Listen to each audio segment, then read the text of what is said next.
Well, I'm Italian. I'm pretty loud, so I'm going to try to keep it down for you guys. My name is Pasquale. To my left is Giovanna, Pasquale's wife. Okay, and then we have Melissa Rickman, co-owner of Holy Stromboli. And I'm Eric Rickman. So the seminar that we're holding today is, we titled it Couples, but what I really wanted to get specific on is how to survive and thrive in the highly stressful restaurant business, okay? How many people are currently in the restaurant business? Good. Anybody thinking about getting in the restaurant business? Okay, you guys are in the right place. Awesome. Beautiful, yes. Beautiful. How's the convention going so far? Good? You guys been going to seminars? Right. Was anybody at my seminar earlier? Good. Okay. All right, so how to survive and thrive in the highly stressful restaurant business. Melissa and Eric, why don't you guys start to kind of tell us a little bit about you, how long you guys have been in the business, and where you guys are from? Our restaurant's in Fort Lupton, Colorado, which is just on the outskirts of Denver. We are in our ninth year of business, and business has been good. Just to kind of tie that in with the theme for today, we've been together 15 years. 9 of that working together in the same business. Yeah, it's been great. Business is good. Eric works part-time with the business, and I'm full-time. Awesome. We're going to get to that too. Giovanna, why don't you give a little... her name is Giovanna, but she goes by Giovanna. So if I say Giovanna or G, that's me referring to my wife. I apologize. The many names I have. We're not very formal. So, Giovanna, why don't you give them a little brief history about us? So my husband and I started working together about 9 years ago. My husband's been in the business since he was 13. And then when we started dating, I kind of jumped on board, which was a make it or break it kind of thing. I was pretty worried about that. But we've been in the business together for about 9 years. We've been together 10. And we'll be married 6. Yeah. June 15th. So what I want everybody to understand, everybody that's in business together and everybody that's thinking about getting into business together, is that you guys have a shared dream, right? Right? Everybody is in this for a specific reason. Does anybody want to share their dream, why they went into business or why they're going to go into business together? Husband and wife. Come on. Not everybody. Go ahead. Right there.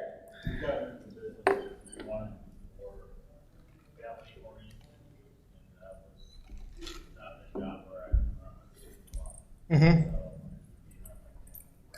Okay, cool. Spend time together, build something together. Anybody else? Come on, guys, don't be shy. Yes? My husband's family has actually owned a restaurant for over 30 years, and he works with family, and it was kind of coming to a head working with his brothers, so he kind of wanted to leave that and branch off on his own. Mm-hmm. We had already been married at the time for 6 years, so we branched off together, so now we're running our own place. Okay, good. Congratulations.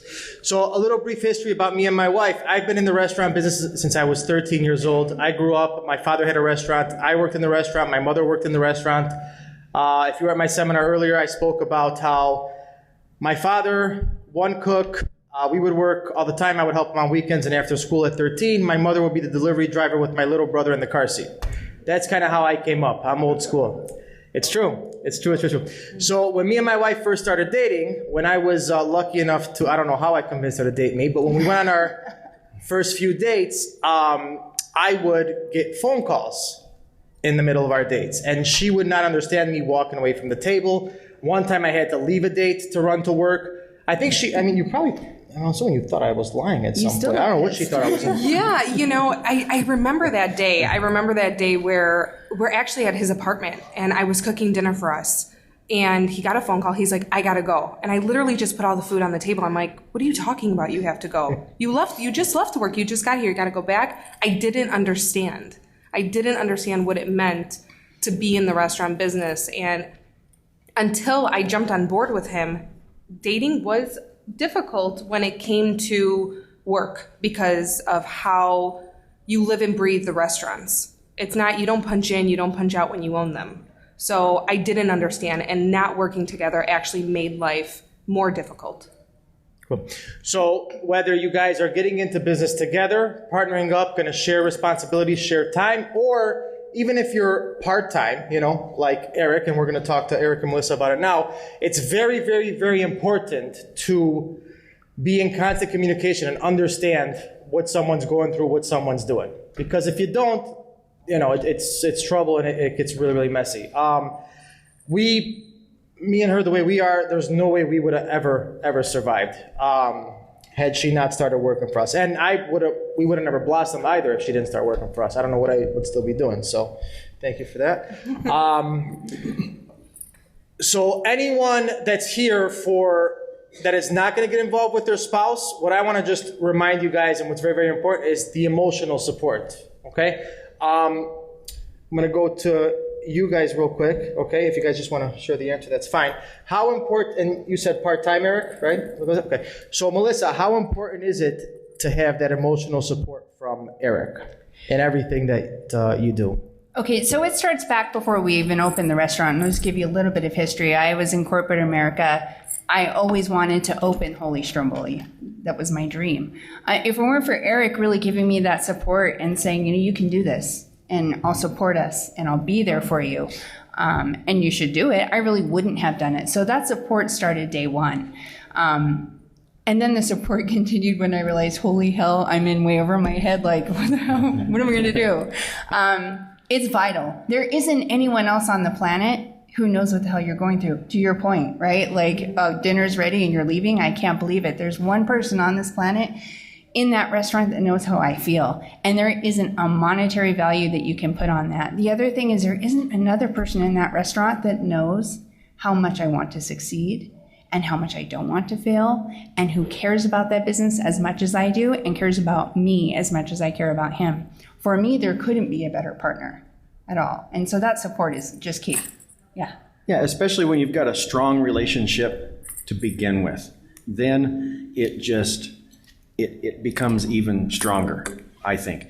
I think if you've got a shaky relationship to begin with, and you're going to get in the restaurant business, it's kind of like having a kid. If you've got a good, strong foundation as a couple and have a child, that can bring you together. You can grow, you can flourish.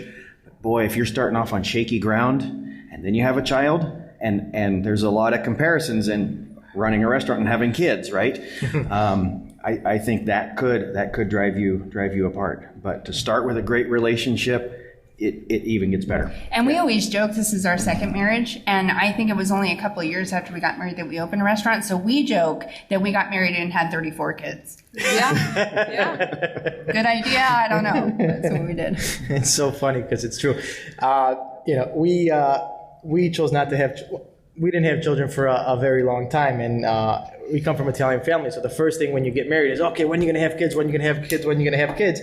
So we felt a bit of pressure, and every time that people would ask me, I would say, no, we have 80 kids. What do I need more kids for? Yeah. That's pretty much sometimes what you're dealing with. So there's a lot of stress and pressure that comes along with that as well. Giovanna, let's talk a little bit about the challenges of owning and operating a restaurant. What are some of the things that are Owning daily challenges? and operating a restaurant as a couple? In general, just a restaurant in general. Where do you start? Yeah. Oh God. Owning and operating a restaurant in general, it's there's so many challenges every day, from wondering if your doors are going to open, if you're going to have that employee that's going to show up, if you're going to make that sales, to pay your bills at the end of the day. There's a lot of different challenges. The biggest challenge, though, I would have to say would be the employees. Okay. Employees are definitely the biggest challenge. And what about, Eric, the biggest challenges of a marriage? That's a tough question. I know. And I guess I'm very blessed because, and I'm not just saying this because she's sitting here, but we don't have that many challenges. Like Melissa said, this is our second marriage, and I'd like to think that we both learned the first time. We didn't do the same thing over and over and over like some people do when they remarry again. We married for different reasons the second time around. We learned a lot about life and what's important to us, and so we've got that strong relationship and that strong foundation that I mentioned just a little bit ago. So sorry, I can't really speak to challenges of a marriage because I mean, we've got it good. We're very blessed. We're very we really blessed. are. I can touch base on that a little bit, and I'm not saying that because I mean this is my first marriage, and I just want to be real. And this is my first marriage and my only marriage because there's only one way out, and he doesn't like the answer to that one. Yeah, she's serious. It's not a joke. Yeah, there's already a hole in the backyard just in case. So I think the biggest challenge, we had gotten married when we weren't young, we weren't old. I was 27 years old when we had gotten married. And the biggest challenge is, to be honest with you, it's everybody else that tries to get involved in your marriage. Mm-hmm. It's all the other influences that try to want to have, dictate certain things, and family and friends and, who's happy for you, who's not. And that was something that we overcame. And when we overcame that, it made our relationship so much stronger and so much healthier that I am so blessed to have the man by my side that I call my husband. So, yes, you are blessed. I agree. And I wanted, if I may, I wanted to expand a little bit on the challenges of owning a restaurant and operating a restaurant at the same time. My realization is that I, as an owner, should never be the manager, and I'll tell you why. Because that's my freaking furniture those kids are walking on.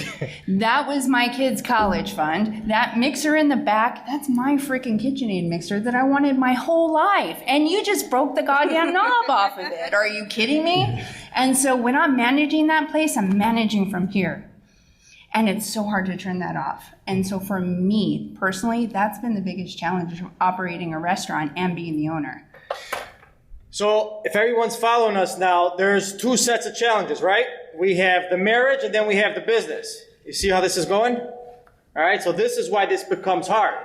But also this is what makes it so rewarding. Because if you're able to have a shared goal with somebody, when you reach that finish line or when you're thriving for that finish line, that process is very, very rewarding because you get to share it with someone. I've been in a family business. I've seen my aunt and uncle. I've seen my mother and father. I've seen my brother and sister-in-law. Me and my wife have traveled the world. We've opened up 6 restaurants.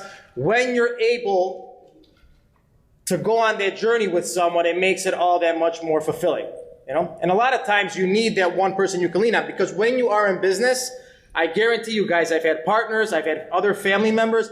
There is nothing like a spouse that you can lean on. Ultimately, when you go to bed, you put your head on that pillow, that's who you're laying next to. So if you two are not on the same page, there's going to eventually be some type of problem. Doesn't mean you're not going to be successful, but there's going to be some type of problem. So we're going to talk about balance. Obviously, we have 2 balanced couples here, which is very, very, very important. And surviving these daily stresses, okay?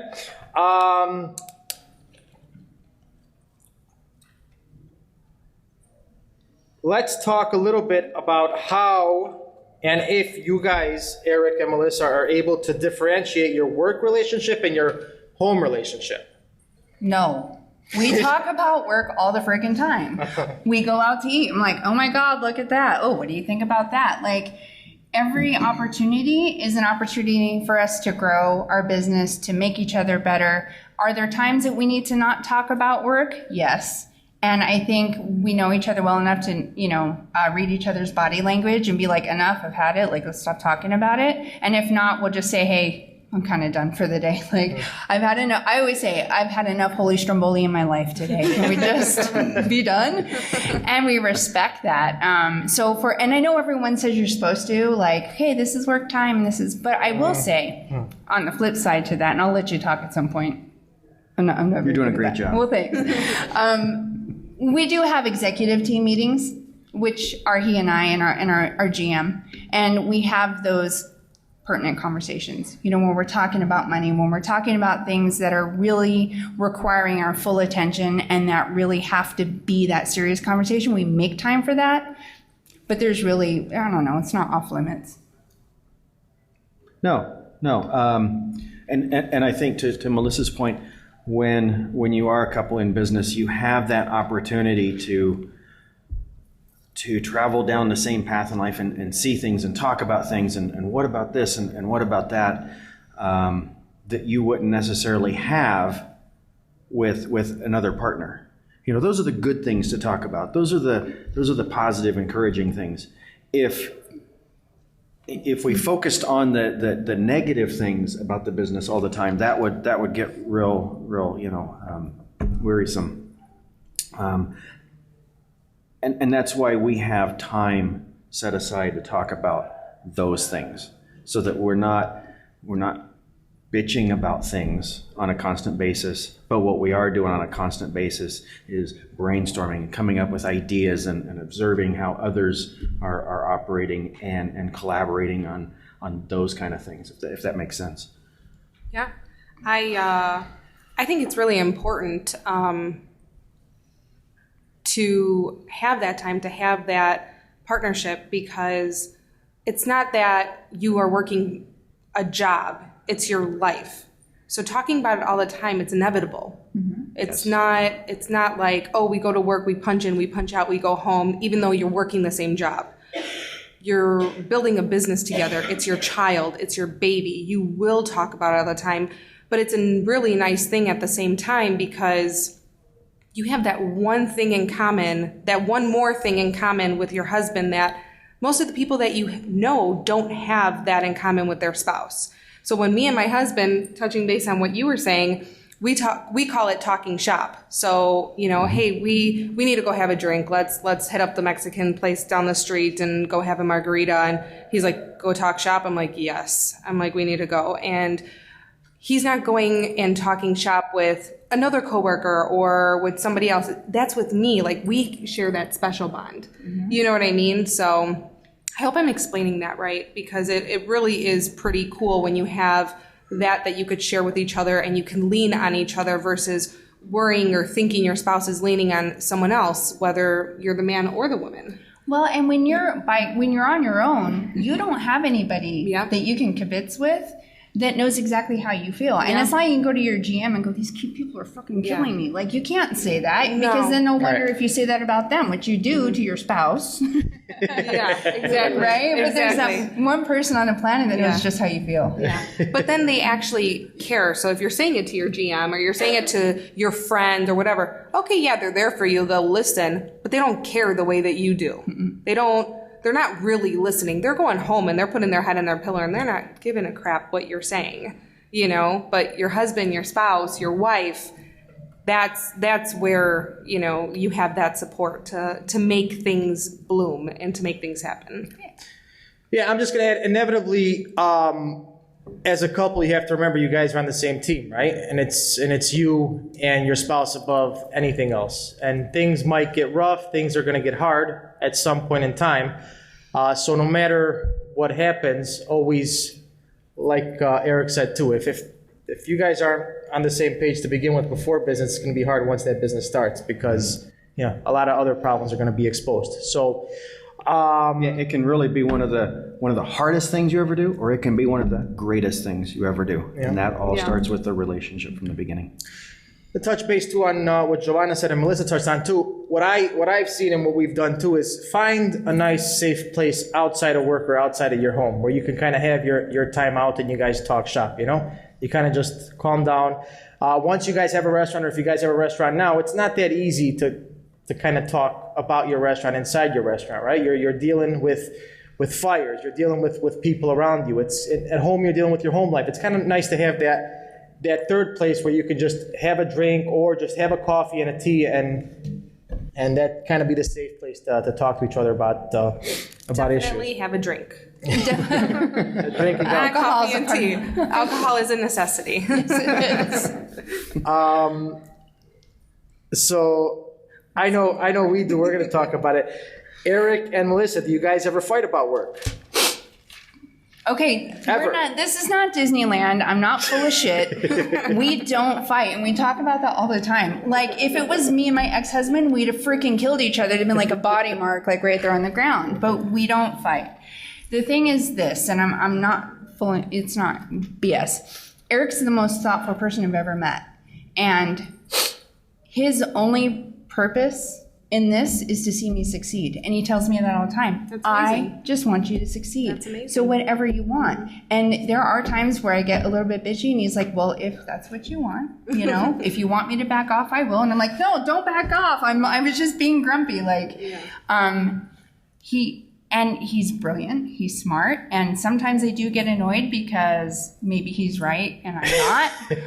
But we don't argue. We just, I don't know. We just don't. We never have. No, very, very rarely. You know, every once in a while, we might see things from a different perspective, and we might not completely agree. But I think, and we're probably, maybe I'm jumping ahead, but I think for me, one of our keys to success is really identifying each other's strengths and weaknesses, and respect that, and let that person have control over that aspect of the business. There are certain things that I'm responsible for with our company, and there are certain things that Melissa's responsible for. And to get to the point where I say, I trust you with that. You be in charge of that. You run with that. Whatever I can do to help, great. But that's kind of on you. And learning that lesson for us was huge. It really is. It really was huge. And by doing that, you avoid a lot of the conflict. I don't know that her and I would be as successful or have as good of a relationship as we do if we were both really creative and neither one of us had a business mind, or if both of us were business focused and neither one of us had a creative bone in our body. But fortunately, it worked out that we each have our own special skill set, and those are completely different, but they're so complementary to each other, and you have to have that in your business. I mean, how many sessions at this Pizza Expo this week talk about running a business versus just, you know, cooking pizzas and hoping that you're going to make a living on it? You have to run it as a business. And we're very blessed that I bring the business side of things, the number crunching and all this boring stuff that she doesn't want anything to do with, but I don't have a creative bone in my body. And that's where she comes in. So we complement each other that way, and that avoids a lot of that conflict that you asked about. Very good. So, which is nice. A lot of couples, though, are going to encounter disagreements and fights. Giovanna, why don't you talk us through How we fight? No, not a I mean, maybe later. I mean, Cocktail. but to further what they're saying, because I think that you guys are a very special but rare couple that work together. And I think that the majority of us, me and my husband, we've been together now and working together, like I told you guys, for the past 8.5, 9 years. In the beginning, we did fight a lot, and sometimes even at the restaurant. I mean, I was young. I was 23 when we started working together. So we did fight a lot, and it was difficult. And it was, you know, get your ass in the office. We need to work this out now. I couldn't wait till we got home. Not only did it happen at work, we brought it home as well. And it made it difficult, but we did grow from that. We learned from that. We had so many experiences, and it made us stronger. You don't give up. You don't give up on each other because you have a bad fight. You don't, my opinion, I wouldn't kick him out of the bedroom because we're fighting over restaurant stuff or whatever the case is. None of that. But it was hard. The next day we went to work and I was still pissed. You know what I mean? Like, don't talk to me over coffee. Like, I'm still pissed at you. You know, and it's true. It really is. You know, sometimes he would yell at me for, I'm across the restaurant. I have no idea what's going on with him. And he's yelling at me for something an employee did because he can't yell at the employee. Like, I have no idea what's going on. And then that would just kind of snowball effect into fights. So now we've blossomed and we've grown and we've learned how to work together. But in the beginning, it's tough and it's hard and you're going to fight. You're going to cry. You're going to love each other and, you know, experience all the wonderful things that they're talking about, but you got to get there. It doesn't happen overnight. And we're also older, a lot older than you guys. We're a lot older than you guys, right? We have a lot of life experience. between us. But the other thing is, I'm not going to, it's not all puppy dogs and ponies. For No. me personally, I'm on a new path, right? Yeah. And I'm going from Melissa with her hair on fire, running the restaurant, turning all the wheels, moving all the cogs, to learning how to be a CEO. That's different for me. That's Sure. a new skill set for me. And I'm different than I was a year ago. So he has to react to me differently, he has to perceive me differently. And that's a challenge. It was kind of like, whoa, well, I don't know what to do with that. And it was kind of uncharted territory for us a little bit. And we weren't fighting, but we had a little bit of friction. There's a little bit of snark there. There was a little bit of not understanding each other. And we did it. We got through that friction, and I think it's made us stronger. And I think one of the ways you do that, and you didn't specifically come out and say it, but I suspect that you eventually came up with some ground rules by which you operate to learn how to avoid those conflicts, or at least have those conflicts. It's called happy wife, happy life. Or at least have them in the right place in the right time. I catch myself Absolutely, still yes. storming out of the office when, we're working and we have some girls that work in the office, and he'll say something stupid. I'm like, you know what? I'm done. I'll literally just drop everything. I'm like, I'm not even fighting with you now. I'll pick up where I left off tomorrow. I'm done. And he'll call me like a half hour later, not even realizing I'm mad. And he's like, where'd you go? I'm like, I went home. And he's like, you did? And I was like, yeah, like, I'm not doing this. And he's like, what happened? What'd I do? And I would tell him, he's like, I'm so sorry, I didn't realize it. Sometimes his reactions, he's so caught up in the moment and just trying to make everything work and put out these fires and dealing with phone calls and whatever advertising and emails and all the bullshit that comes along with your everyday life of the business, that he didn't even realize he snapped at me. So when I was able to communicate that and not yell in the moment and just kind of take a step back, left, went home, called me what happened, told him what happened, and he apologizes and he realizes like, oh, I didn't even realize I did that. And then it's over. It's done. It becomes huge to be able to get to, I think as women, we don't naturally express how we feel. We're not naturally like, hey, you hurt my feelings. We're like, that son of a bitch, blah, blah, blah. Like, right? Yeah. We tell our friends, we tell our mom, or we just sulk about it. And my big growing point was when I was able to look at him and go, hey, look, when you said this, I felt like this and it hurt my feelings, and that's why I was being a little bit snarky. And he was like, oh, okay, well, I won't do that anymore. And had no idea. But we're not naturally inclined to really say how we feel. We're naturally inclined to I think I'm a little bit rare because I've always said how I feel, and I've actually always told him when I'm pissed in the moment, not the right time. I mean, it could be like you couldn't wait till later to tell me, and I'm like, I'm pissed now. And I've always been overly communicative about my feelings, and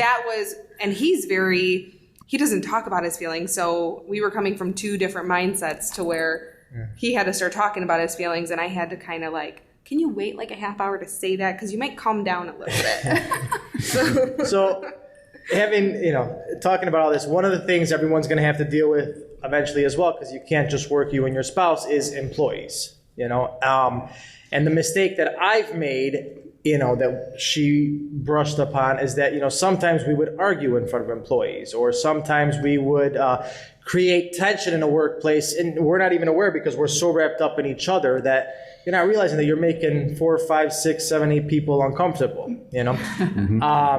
And they seem a little bit more calm than us. We're both 100% Italian, okay, and we're very, very expressive, I guess you could say. Yeah. You're very expressive. You are very expressive. Okay. Yes, you are. Even if you don't know. You are. Okay. So it is something to always be mindful and aware of, how you affect your employees, how comfortable they feel like. Instead of, and maybe you guys don't do this, but instead of having that argument or that shouting match in front of the employees, maybe taking it somewhere else. Or, I know it's harder for women too, just kind of calling a timeout and waiting for tomorrow or when you get home and kind of discuss like a half hour. Yeah, maybe you go outside, take a walk around the block. You might calm down just a little bit. But like Melissa said too, when you're a small business owner, that's your life. Everything that's going on inside those walls is is very, very personal. So your spouse being there, I think is gonna be personal as well. And like Melissa said, I'm sorry, but like Melissa said, a lot of that comes with maturity. When my husband and I started working together, we were also very young. Things like that don't happen anymore, but maturity does take a big part in that. And a lot of the stories that I am telling you did happen almost 10 years ago. Right. So. Well, you do like it. Just even a marriage, your second marriage, or when you're older, you're like, is that really worth getting pissed off about? Right. Not really. Sure. Yeah. But you talk about it being personal and how it can be awkward for your team. I really hadn't given it any thought, but we hired this GM very recently, and he comes from a large corporate store. And we were in a meeting in the office, and it was casual, and he goes, wow. He goes, I've never worked for a husband and wife before. That's just kind of odd. And I go, bad odd? Or he goes, it's not bad, but it's just different. And the difference that he recognized is that our restaurant's very personal. That trickles down to our employees. When they're like, oh my God, you took my table, and they get all emotional about everything. Or if he wants to change something, and they're like, Melissa, I wouldn't do it that way. And everything is very personal. Everything is a little more heightened than it would be like in sort of a sterile corporate environment. There are definitely advantages to that, right? I mean, our whole team takes that business very personally, and it's a family, and it can't not be that. But if you're talking about bringing a big corporate manager into your restaurant, there's going to be some transition because they're not used to that. Used to sterile, and they're used to, this is just business. And I'm like, the hell it is. It's my whole freaking life. It's not just business, right? Yeah. Very good. I'm going to just ask a few more questions, then we'll open up a Q&A, okay? Giovanna, what have you learned about your spouse through your work together?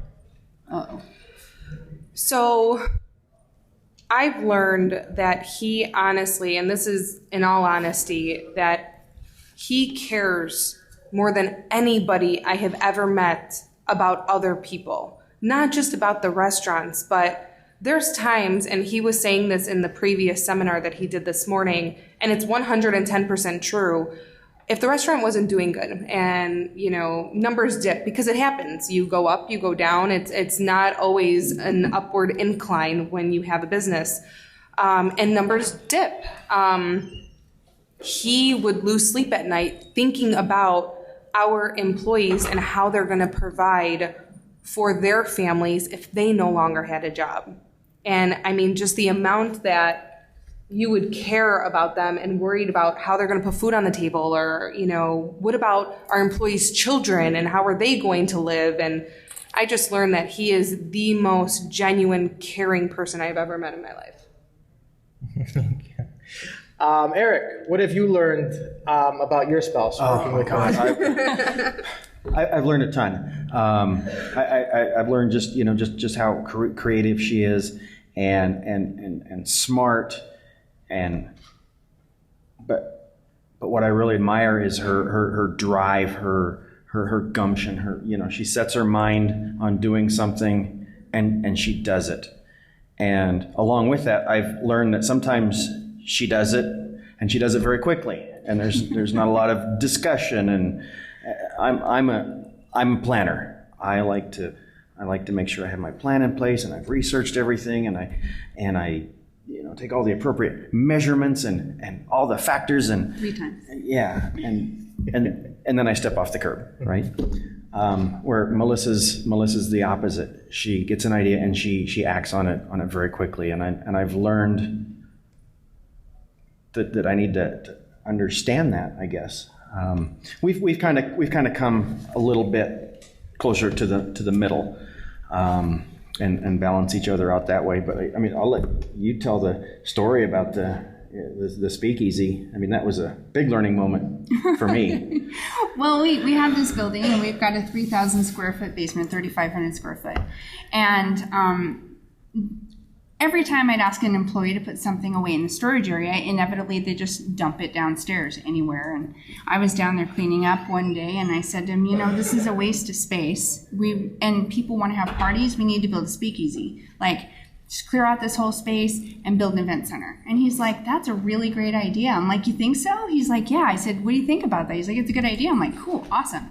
The next day, I kid you not, he comes home from work. There's a freaking roll-off dumpster outside. He walks in the speakeasy. Who parked the roll-off out front? And I'm like in my grubbies, gutting the basement. He goes, what the hell are you doing? I said, you said I could build a speakeasy. He goes, I didn't think you meant today. And I was like, what's wrong with today?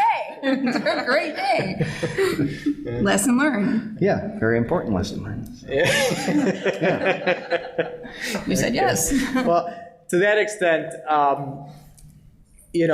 when we're talking about business, couples, livelihoods, there's sometimes some very, very, very important decisions that need to be made that are going to affect livelihoods as well. If you guys are putting your life savings into a restaurant, or if that's all you guys have, if this is your only thing, obviously every decision becomes magnified, becomes that much more important.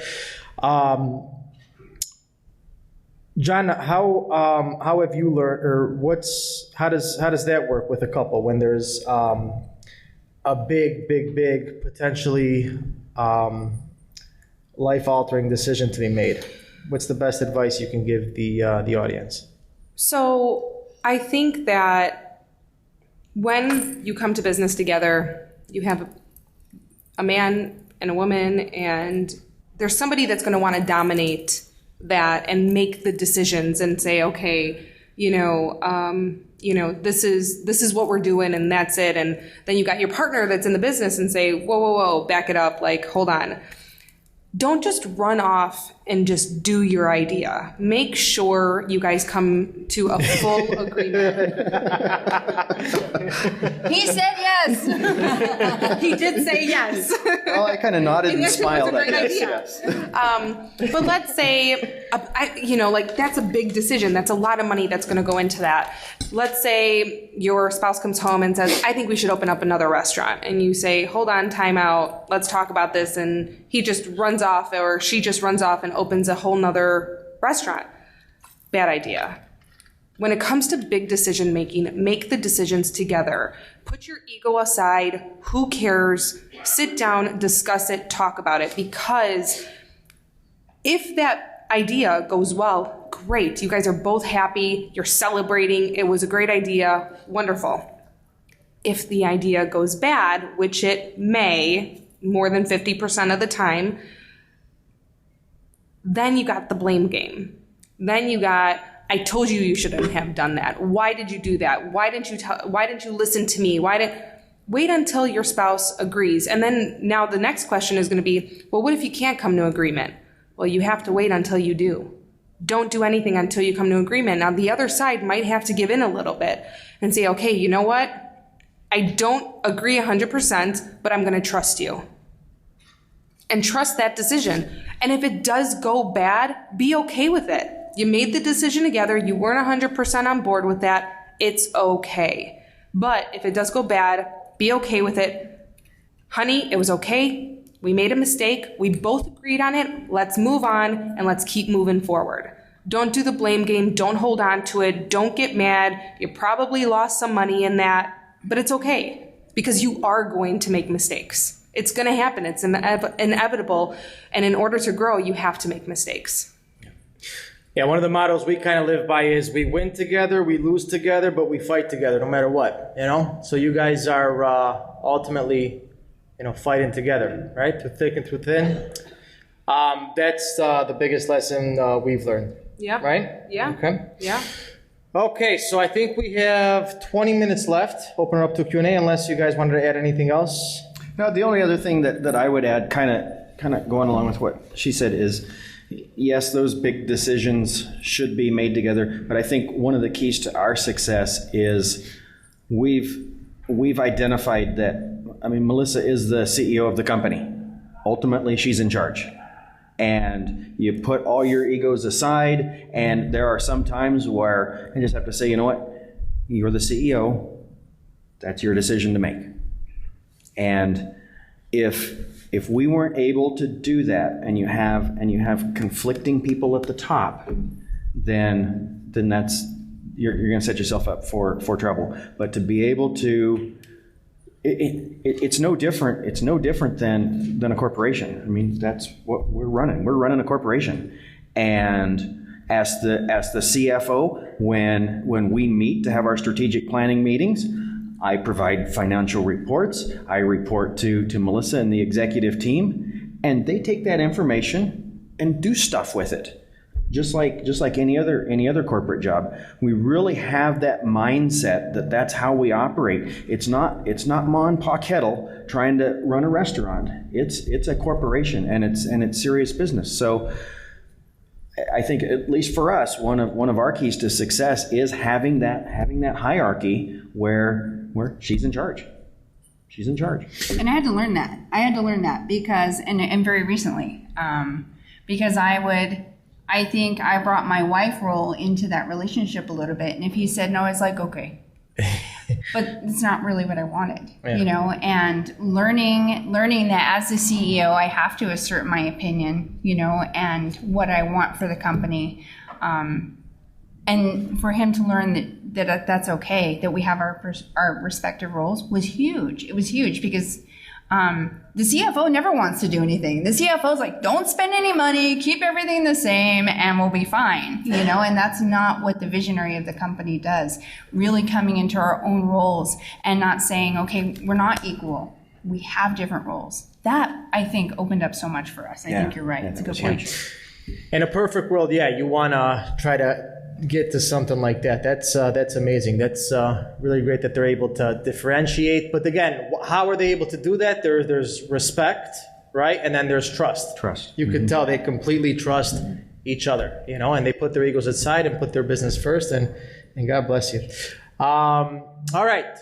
We are going to open up to some questions. Who's got questions? If you have a question, raise your hand and direct your question to anyone on the panel. Yes. I have a question for both couples because it makes sense. Do you have clear-cut roles that each of you are responsible for to not kind of have blurred lines? Because as a couple, you do have the blurred lines, and I feel like that's where, at least for us, sometimes that's where the fight lies. Sometimes I'll bring somebody to the table, we have a conversation about business. He leaves the table like, sounds good, okay, go. And I'm like, wait a minute, I'm doing all that on my own. So do you have clear-cut lines for your responsibilities? And if you do you find that it's better that way? I will start with us, and I don't think we do. We're not as evolved as them in terms of, even organizationally, they're clearly structured.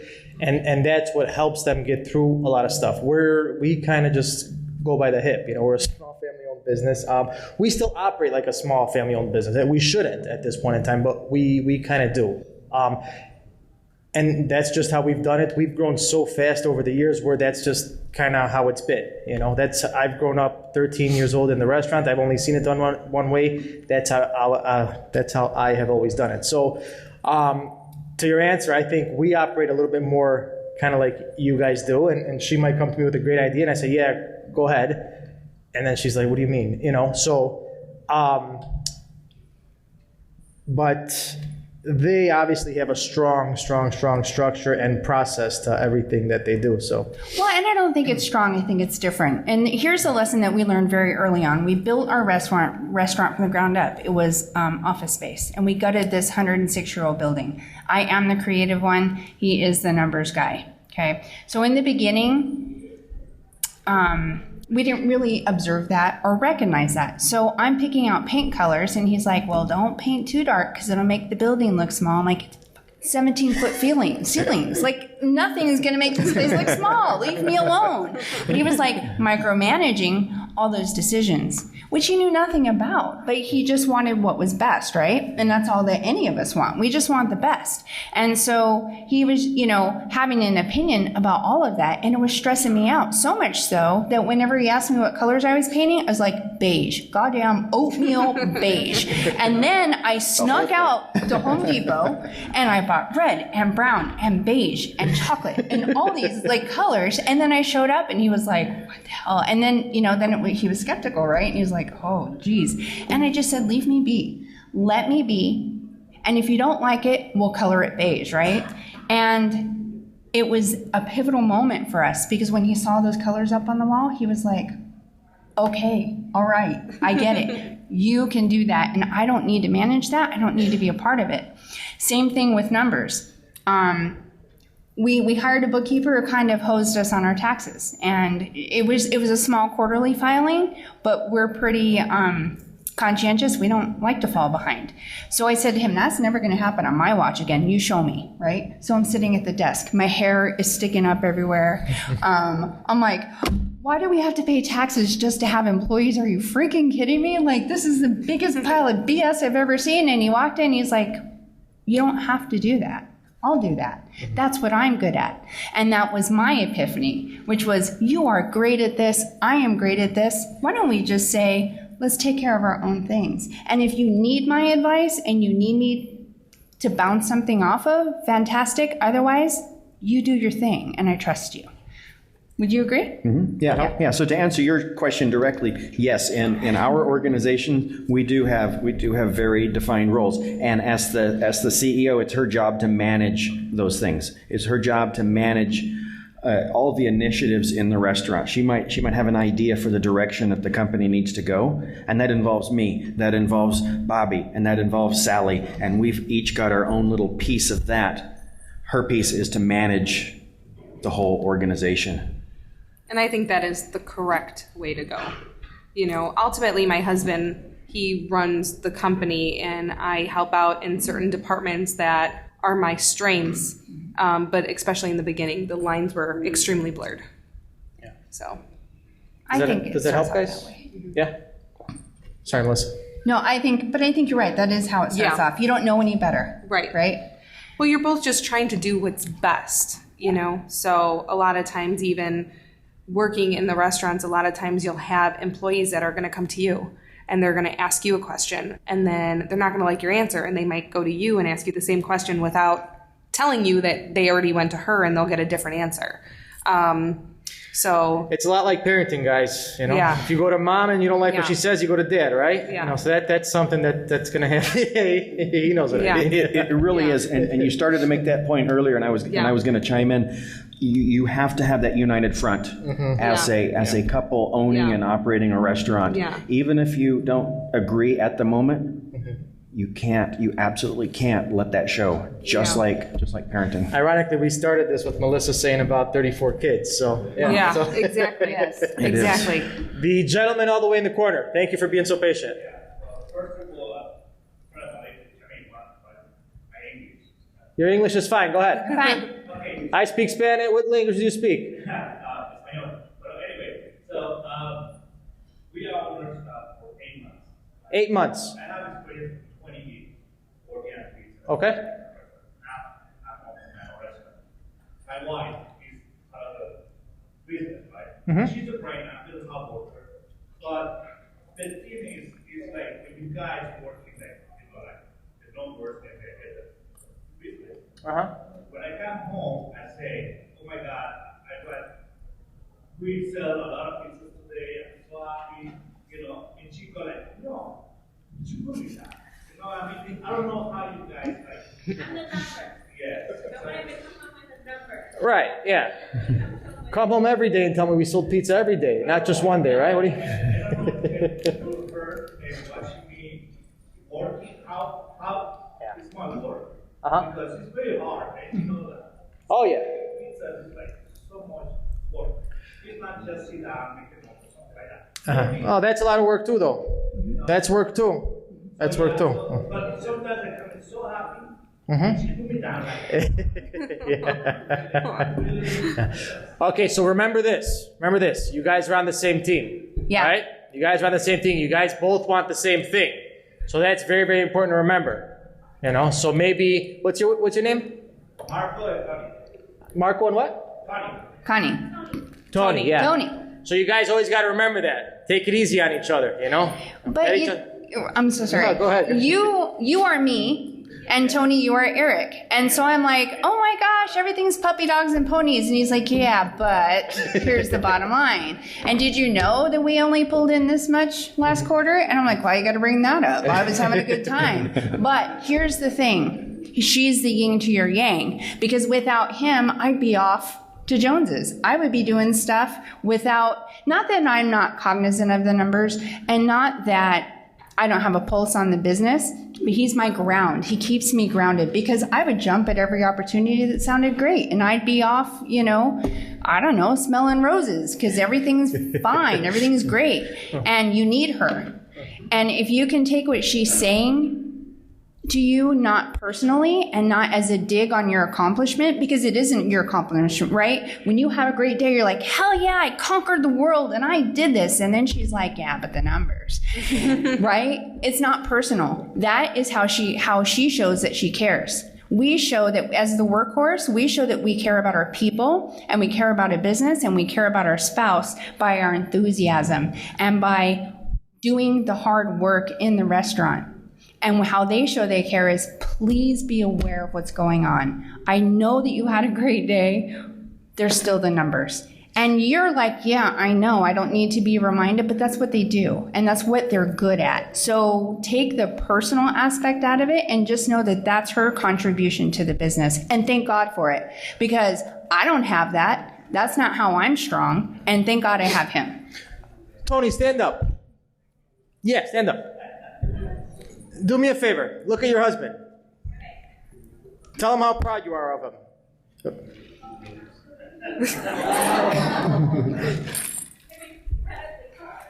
Aww.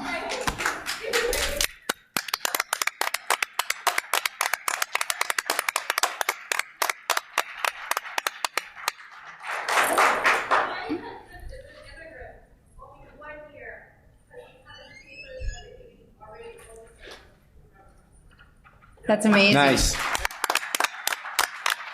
Good for you. See, guys, that's where it's at right there. You see? You guys are both on the same page, but it gets frustrating, You're doing good, you're busting your ass, and she's worried about that unexpected bill that just came in. No, I get it. We've been there, Yeah. But what's the most important thing is don't forget your bond. Don't forget what's most important, Same thing with you, Marco, Thank you. Sometimes Marco's achievements is not like a great day because everything went smooth. He saw the opportunity to make more pizzas quickly. He did like 60 pizzas in 2 hours or whatever. And that's what he created. The numbers were great at the end of the night. But now he's got to feel the business operating and stuff like that. So it's an achievement for him. But the numbers don't show, but it's still an achievement in the business. And that's what the end comes in. I worked with my wife for 29 years in business. There you go. See? Listen to the gentleman. So in my seminar, and I hate to promote the other stuff, but this is going to tie into what you guys are talking. How long have you guys been in business? 8 months. 8 months. I wish Oh my God, I do. Okay. So how long is your lease? Did you sign a lease? You'll see. It's actually a good one. How long is your lease? 5, 10 years. Good. Let's say 5 years, okay? So this right here is 5 feet, right? 5 feet, 60 inches. That's 60 months that you guys signed for. Okay, sir. All right, so this is 60 inches, right? So let's call this 5 years, 60 months. You guys are 1, 2, 3, 4, 5, 6, 7, 8. This is how far into your journey you guys are. You hear that? You see that, Marco? Yes. Tony, right? So if you guys love each other that much and you guys are busting your ass and you guys care that much, okay? Worry about this is nothing. These are the times I promise you that you guys are going to laugh about. Tell her. Keep on reminding her. Keep on telling her. I promise you guys. I promise you guys. Uh-huh. It was a good one. I told you. My first business, my first business that I actually owned with my wife, we weren't married yet. She was my girlfriend at the time. But my first business, okay? I took over January 1st, I believe it was 2010 or 11. I get confused because when you own a business, things starts going crazy. You don't remember a lot of stuff. Y'all run together. I'll never forget that first month I was going over how much money I made. And I thought I made, I think it was $2,500, which at the time I was doing backflips. I was so happy, right? What happens? Next day, February 1st, boom, my heat goes out. There goes my $2,500 right there. But it didn't stop me, you know? This is what it's about, guys. I saw my dad go from zero. He lost everything.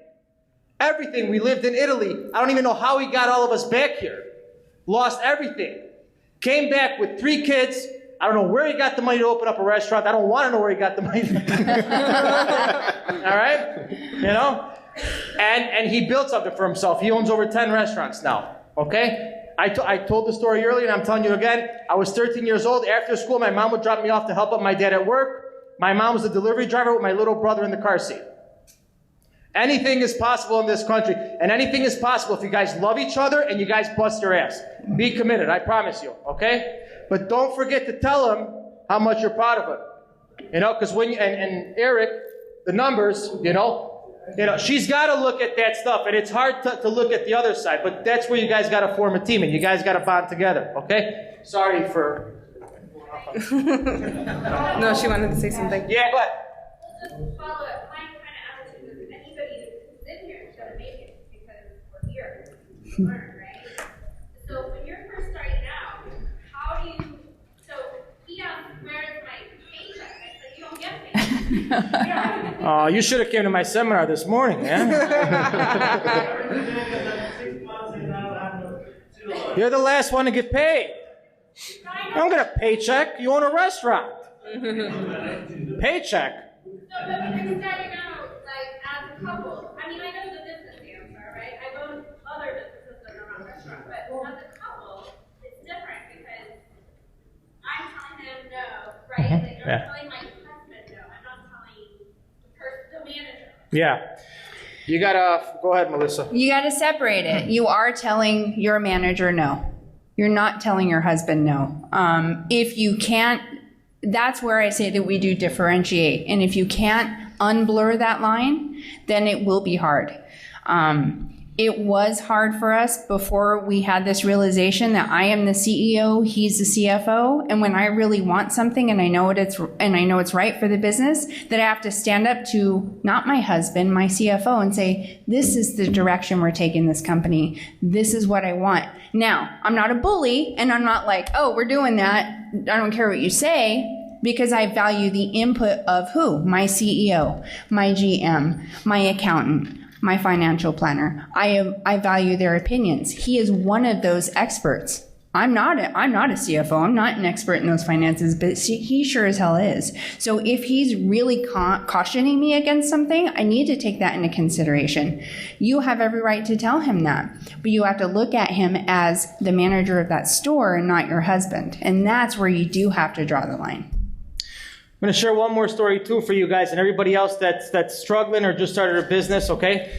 It's an Asian plant, okay, that takes, I forgot what seed it is, it's some type of bamboo plant. Anyways, this plant is a very, very delicate and meticulous plant that requires care, watering every single day, okay? This plant does not grow from year 1 to year 3. But what happens after year 3 is this thing spouts over 60 feet high. So did that plant grow in those 3 months after, or did it take 4 or 5 years to grow? Right. Okay? Yes, sir. That was along the lines of what I'm saying. Average businesses in the first 3 years are very small profit, if any. They're just basically making ends meet. Mm-hmm. It takes a while to get to profitability. You can add profitability in the first few months, and you get it, hats off to you. But survival and That's a very, very rare... even is one of the things. If you're breaking even, you're doing good. Yeah? And I think as long as... Because after 3 years, all of a sudden, boom, Right. you can't go. And I think as long as Tony and Marco, if you can have that same mindset, Marco, if you can understand that you may not be paying yourself right now, but you're paying yourself 3 years from now. Every dime that you put back into that business is another brick in your foundation, and it's going to make you solid. So that when you hit year 3, man, you can do those things that you want to do. You can start taking a paycheck. There also have to be times, and I call them kind of the recoil years, where you say to yourself, okay, I'm making good money and I'm enjoying it, but maybe we need to reinvest a little bit this year. Maybe I need to take less money and invest it in an expansion or invest it in a manager. Okay, I didn't think we could afford a GM. Maybe I'm going to make a little less this year, but the money will come back to you. As long as you both understand that you have to take care of, it's like a plant. You have to take care of that business before it's ever going to give back to you, and both be solid in that, and then keep your eye on the prize, because the prize is you can travel, you can buy a nice car, you can do good things for yourself, but it doesn't come right away. It's that patience that pays off. And if you can be strong with each other during that time, you'll get through it no problem. It's an investment, investing in yourselves and in your business. Look at it that way. Restaurants fail on average 95% in the first 5 years. Just to further everything that everybody was saying up here, Marco and Tony, don't forget why you started. Don't forget why you had the dream. Because in those 8 months versus the 5 years, it's going to get tough. It's going to get frustrating. It's going to be hard. You're going to cry yourself to sleep. How are we going to pay that next bill? But if you just keep remembering why you started and you keep following that dream and don't give up on the dream, and it's in your heart. My husband at his first seminar was saying all of this, and you don't give up on what's in your heart, it will come. Just keep working just as hard as day one that you walked in that restaurant with that drive and with that passion. Just don't give up on that and just keep going with that same drive, and it's all going to come. And I don't know about with you guys, but I know for us, we have this unspoken agreement that we're never weak at the same time. Like the day when I come home and I go, I can't do this anymore. We're just going to sell the place and I'll do something else with my life. Those days that I have, he doesn't feel that same way. And whether it's just because he knows I need him to be my rock, or he, it's a lucky coincidence. I don't think that's what it is. He didn't experience the hard day you did. Right? Yeah. It's like we take turns having those days. We don't have them on the same day because we know, and even if we do, like we could both wake up and just go, I feel like I don't know what. Like you just think it's the end of your rope. And then instinctively, I need to be strong for you. Yes. You know what? We got this. And what can I do for you to make it better? Allow the other person to vent. Allow the other person to go through every emotion and just be there. Don't even say anything. Don't say anything at all. Just let them vent. Let them cry. Let them be frustrated. Let them be angry. Try to take a break at that point. Even if you're at the restaurants you're working, if you could step out and just go to lunch or, find time over the weekend just to have you time and just go to dinner, go see a movie, just do something to distract your mind, to take away from whatever stressed you out to begin with. Yes, sir. So I've been at my pizzeria for 17 years. We've owned it for over 10. Where are you guys from? St. Louis. Okay. We've always managed our restaurant. Mm-hmm. I'm tired of managing my restaurant. I want you to know. From what I hear from you guys, it sounds like you're more successful as a couple than being owners and managers. Would you say that's a good key to your success as a couple? Because we've never had a general manager, but I've always been convinced that we need. And I'm asking, do you see that as a key aspect of making more time for yourselves, your vision, where you want to go? I think yes, because I think that when you can step back and you're not managing every single day, day to day, so there's times we'll get phone calls from our employees and they're super upset and they're super frustrated about something that's going on, and he gets really frustrated with that. Like, are you really calling me with this right now? Like, with 1,000,002 things that I have going on, you're really calling me? And I turned to him and I said, don't forget, they're dealing with this on a daily basis. Being in there, being in that fire, being in that grind, it's like it consumes you. It overwhelms you. When you could step back and you have a manager and you can actually see things clearly and you could see the bigger picture, it actually makes your operation better because you're not putting out all those fires. You're not worrying about the little tedious things on a daily basis. You're not worrying about, he put 1 scoop of sauce too much, or, he burnt that pizza. All right, it's going to happen. Worry about the bigger things. What was your name? Patrick, okay. 17 years, you said? Yeah, it's going to be hard for you, though. It'll be hard for you. And I don't feel like I need to take a total step back. Yeah. You still need to be there and manage. Yeah. You want to work on your business, not in your business. It's going to be hard for you, but it can be done. But remember, if you hire a manager, you have to let them manage. If you hire a manager and you want to be the owner, I can't. then you have to step back and let that guy manage. Write down your notes. Don't correct on the spot. It's like a kid. Don't correct on the spot. You know, take a step back, write down your notes, have a meeting later, and teach them. It's not about correcting on the spot, because then you're just going to embarrass them. You're going to piss them off. And they're going to say, forget this. I'm out. So the crazy thing is, so in this panel, this is what I needed to learn, because we are just now stepping back as owners. And I will tell you what Pasquale said is 150% true. I've managed that place for 10 years. I hired a manager, and my team's like, so why the hell is she still here every day? And I'm like, cause for 10 years I woke up and I went to Holy Stromboli, and now you don't want me to. And I've got work to do, and I've got an office back there, but you know what they see? They see that Melissa's here every day, and she's looking at the extra scoop of sauce or the pizza that was burnt. I call them forks on the floor. That's what I call them, because that encompasses everything. There's fork on the floor. How do you not see that? And you know what Melissa does? Hey, do you see that fork on the floor? Do you think you can pick it up? And they're like, I do. Like, what do you need me for? I'm going to quit. Yeah. So that's very true. Her advice, huge. It will be hard, but you're not happy now, because those forks on the floor after 17 years are about to drive you nuts. And that's where we're at. And it's for both of us. We leave because we're like, I don't know what to do with myself. I mean, I'm not supposed to say anything. And what you're saying is what I've heard from every person that I've talked to, which is make a note, have a meeting, and then teach. It's hard to do. I'm still in it. I'm still learning. I hired a coach because I couldn't do it. I couldn't do it on my own because I didn't know how to go from Melissa with her hair on fire to Melissa, the CEO, right? But I will tell you, we've had a little bit of a taste of it. It's pretty badass. We like it. And she's right. Those forks on the floor will make you sick to your stomach. They do. Yeah. Right? Yeah, I mean, they do. How did you do it? Let me tell you something. We have two of the best managers here sitting in this room with us. We flew some of our best people out with us this time.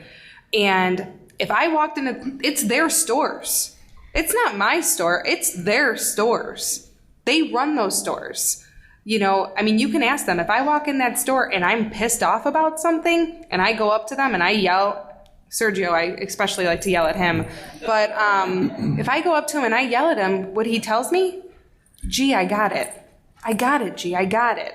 I express my concerns to him, sometimes on the spot, sometimes after, sometimes I'll make the phone call. Hey, I try to tone it down a little bit. Hey, what's going on with that? Gee, I got it. It's always, gee, I got it. And you know what? I know he has it. You have to trust him. If you don't trust him, then you got the wrong manager. I'm not worried about that. Yeah. What she says, I've had a taste with it, badass. Yeah.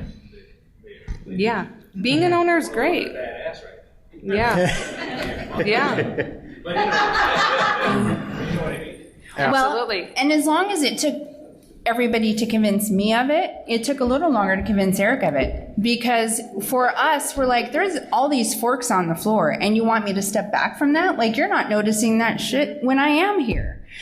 This is what I learned. As long as I'm there to point out all those forks on the floor, they don't need to. They don't need to see them, right? You're nodding your head. They don't need to see them. They don't need to go pick them up, because I got this. Because I'll tell you what, up until very recently, I was the best server we had. I was the best expo we ever had. I was the best manager, #1 employee. Employee of the quarter, every quarter. And what do they do? What do they do when you're like that? They let you do it. They let you do it. They're like, you are badass. Go right ahead.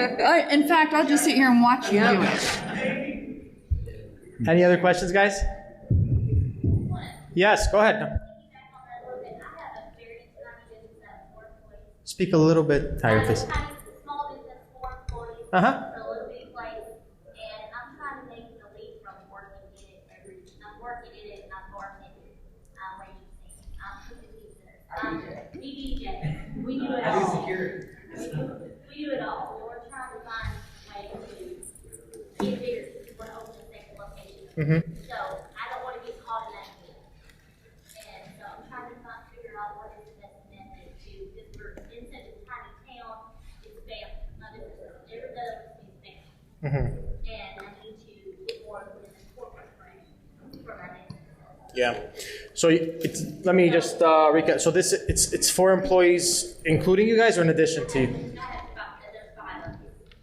So 5 total. I Open can- 7 days. I can touch base on that. Okay. Who wants to take this? I'll start it. So you're looking into a second. yeah, I want to open a second location, but I don't want to keep having the same brain about business working in it every single day. I want to make a better decision to grow bigger, because at this point I can't get bigger. Well- Keeping doing what I'm doing right now. Right. So I think you need to take a step back, because if you're in that business all the time like you are, then you're not ready for another business. The way you're ready for another business, in my opinion, is because we grew and we have multiple and we've made certain sacrifices and mistakes. You're ready for another business when you're not working in the restaurants every day. You have the proper people in place, and you have some money in the bank ready to open that second place. Because if you're already drowning in your work and you're there every single day and you're trying to now step away to open another business, your ducks are not all in a row yet. I'm taking control. You How don't to want to let- give up control, right? Letting go right now. So right now you're managing, you're not owning. You're in the same boat as this gentleman over here. Once you learn how to own and not how to manage, and you could teach how to manage, then you're ready, in my opinion. That is amazing, amazing advice. Yeah, couldn't said it better. Yeah, that, brilliant. And that's a challenge. But I would say you're young and you're in the early stages of your business. But do it now. Don't wait till you're 10 years in, because it's hard. What's your name? Beth. Okay. I'm sorry, I didn't mean to interrupt. So why do you want to open up another restaurant? Yes. Why? Bar restaurant. Okay. Bar Right. We want to do pizza pull out Okay. in a community. I'm not hearing why you want to open up another restaurant, though. I just love pizza. Okay. I want to do full on restaurant. I want to get away from the. Why? I just love food. I'm a foodie. Okay. So why do you? So you can go to any restaurant you want if you love food, right? You can serve restaurant. You can serve food at your own restaurant. Did you ever think? Here's what I'm this- getting at. Sorry. You need to have a stronger why, right? So, I talk about. Don't tell me you just want another restaurant and you don't have a concrete, strong answer. Then I'm going to tell you you're not ready. Right? Yes. Tell me because I want to leave a legacy and I want to open up 5 restaurants and I want my kids to grow up in these restaurants. Does that make sense? Tell me you want to be the next Howard Schultz. Tell me something big, and then I'm going to say, you know what, Beth, you're ready. That makes sense? So you got to figure out what you want and why you want it. And if it's strong and it brings tears to your eyes and it speaks to your soul, then you're ready. Then I'm going to say, let's do it, Beth. But don't just do it because you're thinking about it or maybe it makes sense up here. Don't do nothing that makes sense up here. Listen to this first. If this is telling you, yeah, it's time to open up another restaurant, I need to push myself, I need to see what I'm worth, I need some more, whatever it is, then you're ready for that second store. But you're talking, right now it's up here. To me, that's not strong enough. Because when you think up here, you're going to make decisions that you regret. Well, and I'll tell you, I was at the Restaurant Leadership Conference last year, and the owner and CEO, or founder and CEO of Panera Bread, was Restaurateur of the Year. And I waited a half hour for him off stage, and it caught him. And I was like, okay, how do I get out of my first location? And that guy looked me dead in the eyes, and he said, why? Why? First, you have to want to. And I don't think you do. And he was right at the time. I really wasn't willing to give up that control. He said, why? And I said, I don't know. What? Because that's what we do, right? And I said, but you did it.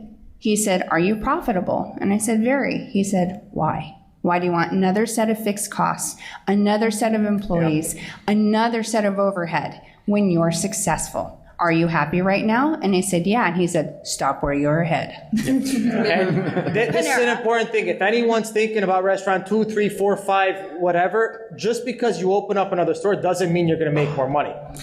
Beth, Doesn't did you always ever- work that way. Did you ever just think, and this is totally in left field, just a random idea I would probably spit out to my husband in private, but did you ever think about maybe just, if you want just a larger operation, possibly relocating the restaurant you have now and just having a larger operation instead of 2 restaurants, so you could still stay functional, because you've only been doing this for 3 years, this gentleman 17 years in, maybe just a bigger location to expanding. Always been my fear. I think that we are kind of a big moving in that's something we need to talk about.